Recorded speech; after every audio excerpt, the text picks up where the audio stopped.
Hello दोस्तों, नमस्कार। आप सभी लोग स्वस्थ हो, सुखी हो, इसी कामना के साथ इस वीडियो का या इस स्टोरी का आरंभ करते हैं। और आज की हमारी जो स्टोरी होने वाली है वो है इंद्र कौन है और हम इनकी पूजा क्यों नहीं करते।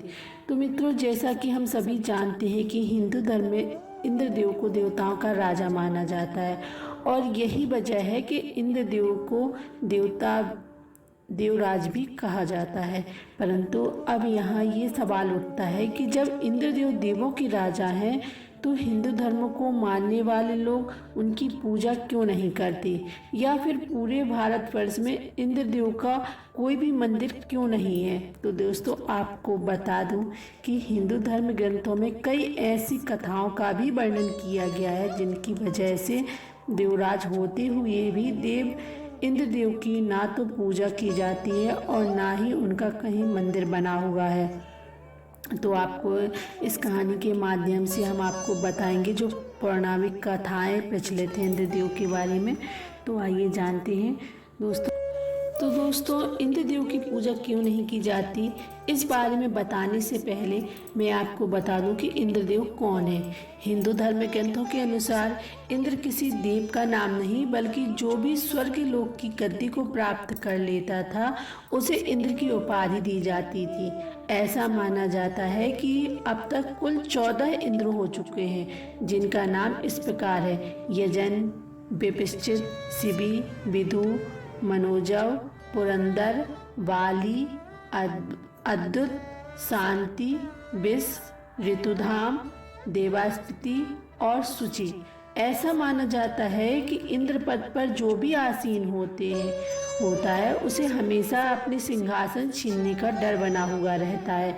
इसलिए वह किसी भी साधु और राजा को अपने से शक्तिशाली नहीं बनने देता और इसीलिए वह कभी तपस्वियों को शक्तिशाली नहीं बनने देता है और अप्सराओं से मोहित होकर पथभ्रष्ट कर देता है, तो कभी राजाओं के अश्वमेध यज्ञ के घोड़े चुरा लेता है।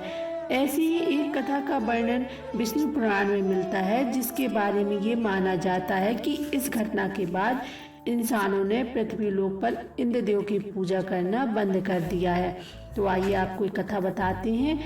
कथा के अनुसार पौराणिक समय में धरती लोक पर एक गौतम ऋषि हुआ करते थे। वह बड़े ही ज्ञानी और योगी पुरुष थे।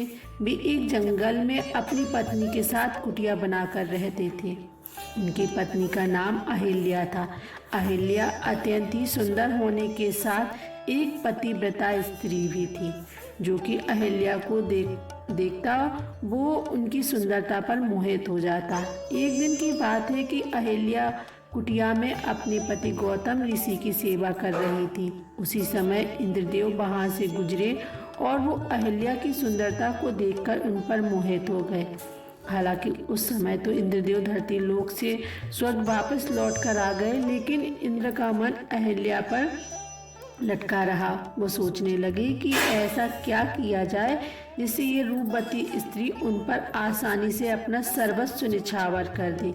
फिर उन्होंने इसके लिए छल का सहारा लेने की योजना बनाई और जब उन्हें ज्ञात हुआ कि गौतम ऋषि प्रत्येक दिन सुबह के समय ध्यान के लिए अपनी कुटिया से बाहर जाते हैं, तो इंद्रदेव ने एक दिन ऋषि गौतम की कुटिया में चले जाने के बाद उनका रूप धारण कर लिया।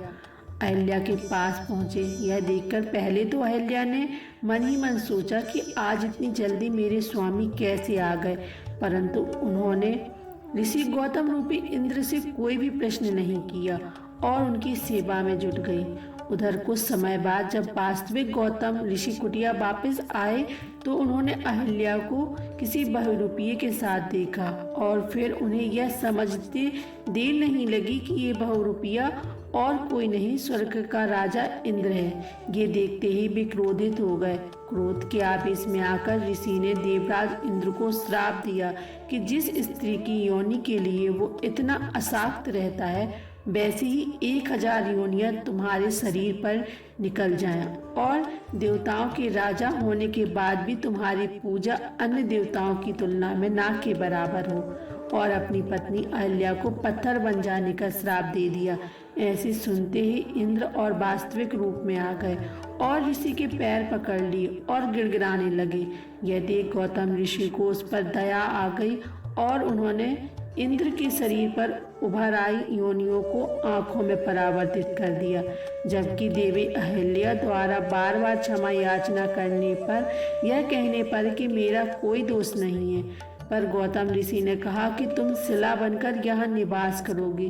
त्रेता युग में जब भगवान विष्णु राम के रूप में अवतार लेंगे तब उनके चरण के स्पर्श मात्र से तुम्हारा उद्धार होगा, और ऐसा माना जाता है तभी से इंसानों ने इंद्रदेव की पूजा करना छोड़ दिया।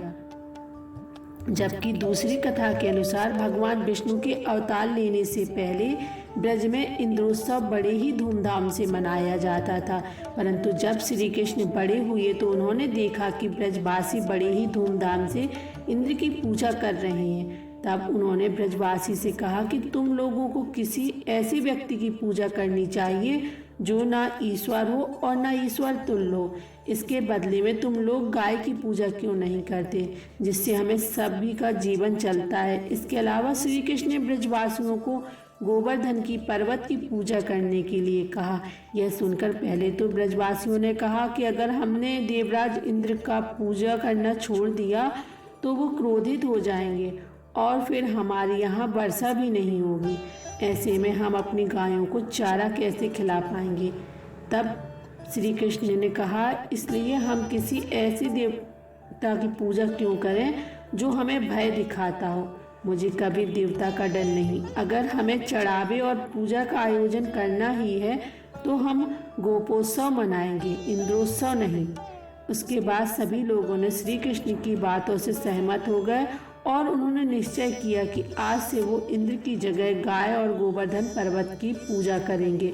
उधर जब इंद्र को इस बारे में पता चला तो उन्होंने प्रलयकालीन बादलों का आदेश दिया कि ऐसी वर्षा करो कि ब्रजवासी डूब जाए और मुझसे क्षमा मांगने पर विवश हो जाए।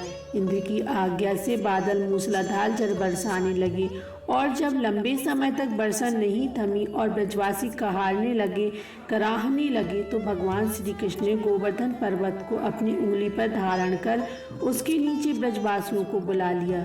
गोवर्धन पर्वत के नीचे आने पर ब्रजवासियों पर वर्षा और गर्जन का कोई असर नहीं हो रहा था। इससे इंद्र का अभिमान चूर हो गया। बाद में श्री कृष्ण का इंद्र से युद्ध भी हुआ और इंद्र हार गए। इसके बाद से ही इंद्रोत्सव की जगह गोवर्धन पर्व मनाया जाने लगा। और दोस्तों कि जैसा कि आप सभी जानते हैं कि मंदिर उन्हीं देवताओं की बनाई जाती है जिनकी पूजा होती है। पौराणिक कथाओं के अनुसार जब देवराज इंद्र की पूजा ही नहीं की जा सकती तो ऐसे में फिर उनका मंदिर कैसे बनाया जाता।